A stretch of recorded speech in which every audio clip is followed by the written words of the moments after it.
Hello, good evening. This is Akash Shrivastava from the 23rd episode of YCT Talks. और आज के इस 23rd episode में हमारे साथ हैं मिस्टर अनुराग किशोर श्रीवास्तव सर, जिन्होंने 2020 मतलब 2020 का एसएससी जेई का एग्जाम क्वालिफाई किया है और इस समय शायद इनको जो डिपार्टमेंट मिला है अलॉट हुआ है वो है मिलिट्री इंजीनियरिंग सर्विसेज। तो आइए अनुराग सर से मिलते हैं और इनके स्ट्रैटेजीज के बारे में जानते हैं, किस तरीके से इन्होंने एग्जाम को क्वालिफाई किया, एग्जाम को क्रैक किया। तो अनुराग सर, सबसे पहले मैं आपका स्वागत करता हूं हमारे YouTube channel YCT books official पर। कैसे हैं सर आप?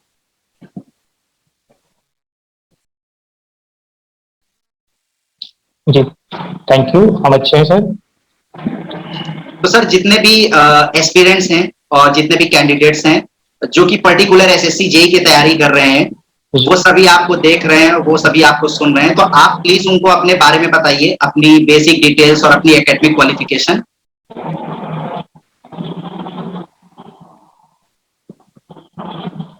वेल सर, मेरी एकेडमिक क्वालिफिकेशन स्टार्टिंग जो हाई स्कूल और क्लास 12 हुआ है वो प्रयागराज से ही हुआ है, मेरा YMCA central school and college. उसके बाद फिर मैंने अपनी बीटेक जो की है वो IIT Ghaziabad IT institute of technology है, वहां से किया है। उसके बाद फिर मैंने एक गोल एकदम सेट कर लिया था कि अब मुझे किसी भी तरह से कोई भी गवर्नमेंट जॉब निकालनी है। तो उसके लिए सबसे बेस्ट एक ड्रीम जॉब होती है एसएससी। शुरुआती प्रिपरेशन जो थी वो खुद सेल्फ प्रिपेयर मैंने किया। उसके बाद फिर 2018 के टाइम थोड़ा सा जब मैंने अपना स्टार्टिंग में प्रिपरेशन स्टार्ट की थी तो मुझे लगा कि मुझे इस चीज को किसी से पढ़ाते हुए ज्यादा अच्छा समझ में आएगा। तो मैंने उसके लिए कॉलेज ज्वाइन किया, बीबीएटी कॉलेज, आप जानते होंगे, बाबू बनासी दास। जी जी बिल्कुल। ये गाजियाबाद में है। तो 2019 तक मैंने वहां पे पढ़ाया। उसके बाद फिर रेलवे की जॉब आ गई थी, आरआरबी जेई की जॉब आ गई थी, साथ ही साथ एफसीआई की भी आई थी और एसएससी की भी जॉब आई थी। तो इन तीनों का प्रिपरेशन मुझे साथ में करना था, तो मैंने वहां ड्रॉप किया। उसके बाद मैं पहुंचा।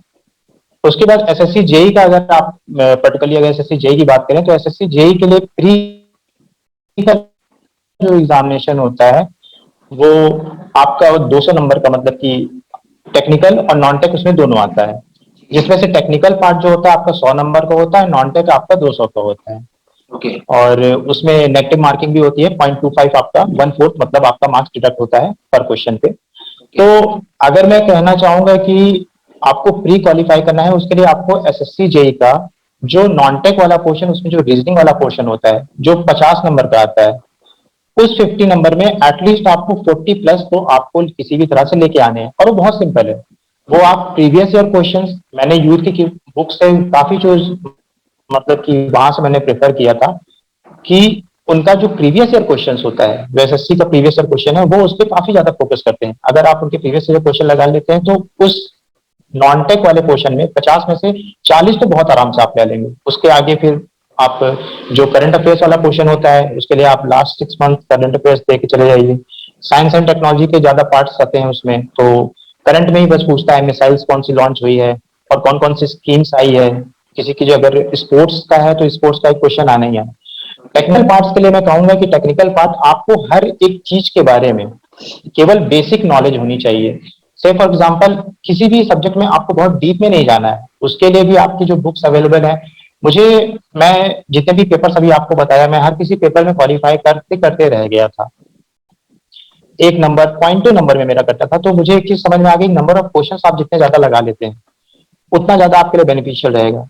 और एसएससी के क्वेश्चन जो प्रीवियस ईयर क्वेश्चन है इनके, इनका ये ट्रेंड रहा है कि जो टॉपिक से इन्होंने पूछा है नेक्स्ट टाइम भी वो उसी टॉपिक से ही क्वेश्चन उठाएं। और उस क्वेश्चंस को आप किसी भी तरह से, जो प्रीवियस ईयर क्वेश्चन है उनको साथ आप कोई भी कॉम्प्रोमाइज नहीं कर सकते हैं, आपको वो क्वेश्चंस लगाने ही लगाने।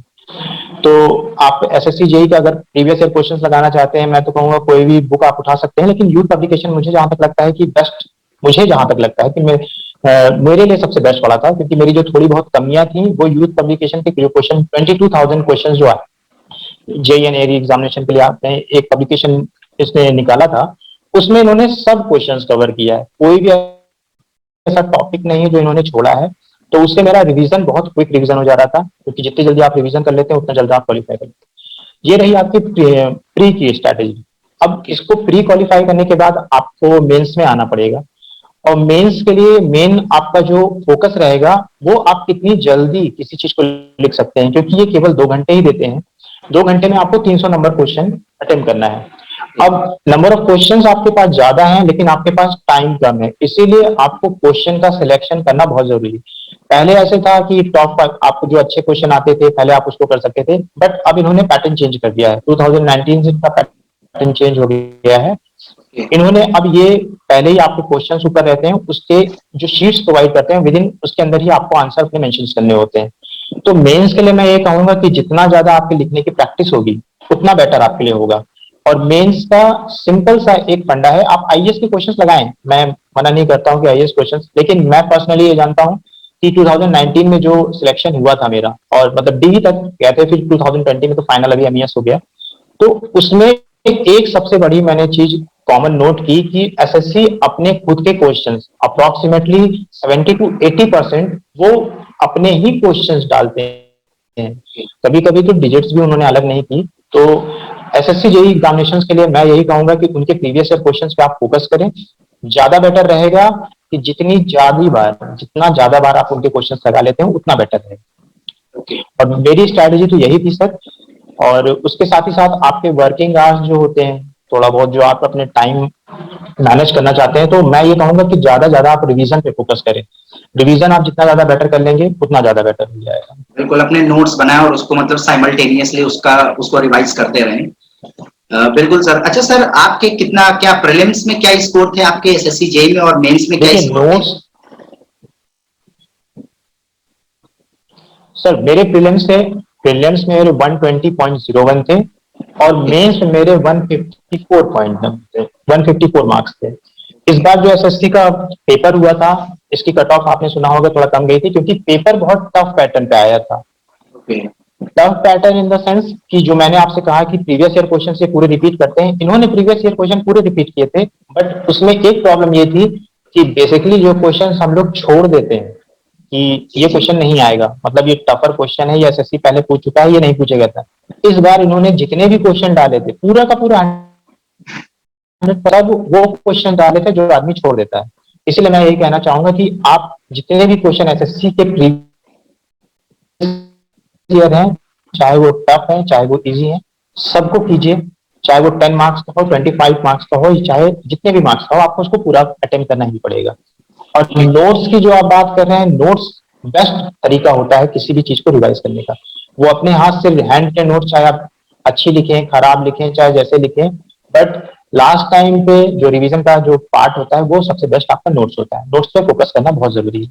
ओके सर, ये बताइए कि जैसा कि आपने बताया था मुझसे कि 2019 में आपका सिलेक्शन हुआ था एसएससी जेईई में और डॉक्यूमेंट वेरिफिकेशन डीवी, लेकिन फाइनल आप डॉक्यूमेंट वेरिफिकेशन तक पहुंचे बट फाइनल सिलेक्शन नहीं हो पाया आपका। तो ऐसी कौन सी गलती थी जो आप 2019 में किए थे और वो 2020 में आपने रिपीट नहीं किया, आपने उसको सुधारी और फाइनली 2020 में आपने सिलेक्शन लिया?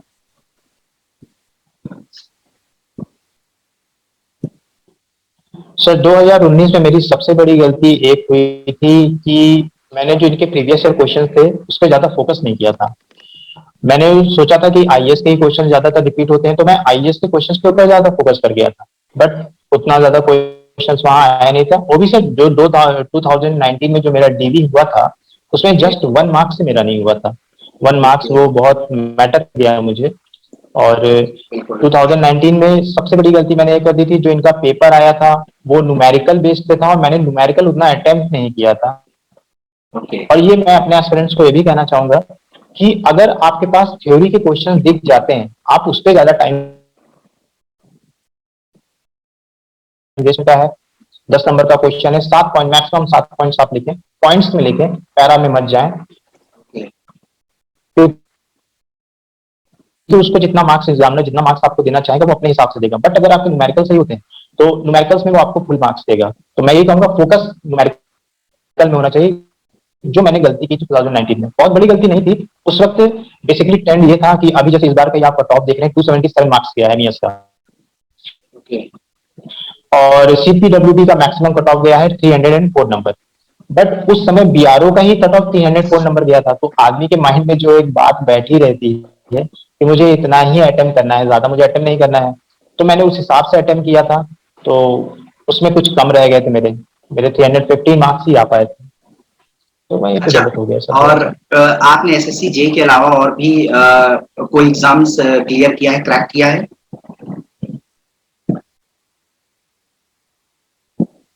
सर बहुत एग्जामिनेशन आप जब इसकी बात कर रहे हैं तो अभी हाल ही में रिसेंटली एनटीपीसी का पेपर जो हुआ था, एनटीपीसी एएसएम का, उसमें मेरा सिलेक्शन हुआ है ओके। एएसएम। पर अब एनटीपीसी का तो कोई मतलब रह नहीं जाता है, क्योंकि लेवल 3, लेवल 5 और लेवल 2 का पेपर ही नहीं देने में गया ग्वालियर में था, ओके। वो लेवल 6 वाला मैंने दे दिया था। और लास्ट टाइम जब मैंने दिया था तो ये आरआरबी जेई मैंने बताया था, मेंस आरआरबी जेई नहीं हो पाया था मेरा। और उसके साथ ही साथ एफसीआई का भी पेपर मैंने निकाला था, एफसीआई के फाइनल पहुंचा था। हरियाणा का, सर आप जान रहे हैं उस वक्त बहुत अनएम्प्लॉयमेंट था, तो हरियाणा के भी एक पेपर हमने भरा था, ग्रुप डी का पेपर था, बट वो उसमें पूरा सिलेक्शन हो गया था, लेकिन मैंने ज्वाइन नहीं किया। मैंने कहा कि अब ये ग्रुप डी वाली जॉब तो नहीं करनी है फिलहाल, एटलीस्ट इतना तो नहीं करना है, तो उसको मैंने नहीं ज्वाइन किया था। और हाल फिलहाल में फिर मेरा इसमें हुआ था यूपी, क्योंकि 2019 से लेकर 2020 के बीच में जब आपका कोरोना आ गया था, तो कोई भी जॉब्स आई नहीं थी। तो जॉब्स ना आने की वजह से सर, तो हम लोग कुछ कर नहीं पाए थे, तो केवल यूपीपीएससी यही में सर, उसमें भी 2 ही 3 नंबर से 408 नंबर आए थे, उसमें भी नहीं हो पाया, थोड़ा अनलकी रहा मैं। बट चलिए फाइनली मुझे नहीं नहीं, एमईएस मिल बिल्कुल गया, मैं बिल्कुल। काफी कोशिश खुश हूँ इस चीज से। कोशिश कोशिश करने वालों की कभी हार नहीं होती। और आज 2020 में आपने एसएससी जेई का एग्जाम क्वालिफाई किया और 2022 में उसका रिजल्ट आया, शायद जैन में उसका रिजल्ट आया था 2022 में। जैन में आया था सर उसका रिजल्ट 2022 में। नहीं, फेब में इसका, फेब में आया था रिजल्ट। नहीं नहीं, 2019 का जो था वो जैन में अच्छा अच्छा अच्छा। रिजल्ट आ गया था आपका ये, अभी ये फेब दो में। अभी ये तो अभी रिसेंटली आया है, कुछ महीनों पहले।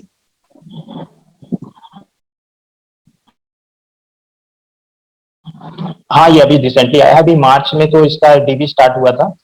अप्रैल में इसका, आई थिंक 6 अप्रैल को मेरा डीबी था इसका। ओके। तो 6 अप्रैल को डीबी, नहीं सॉरी, फेब में मेरा डीबी था। फाइनल अभी आया है, इसका रिजल्ट आया है ओके। अप्रोक्सीमेटली इसमें कुछ। तो थैंक यू अनुराग सर, आपने अपना प्रीशियस टाइम हमारे यूथ कंपटीशन टाइम्स को दिया और मैं उम्मीद करता हूं कि वो आपकी स्ट्रेटजीज को फॉलो करेंगे और वो भी आने वाले समय में जितने भी अपकमिंग एसएससी जे के एग्जामिनेशन उसको क्रैक करेंगे। तो सर बहुत बहुत धन्यवाद आपका यूथ कंपटीशन टाइम्स को टाइम देने के लिए। Thank you sir. Thanks a lot sir. Okay sir, thank you.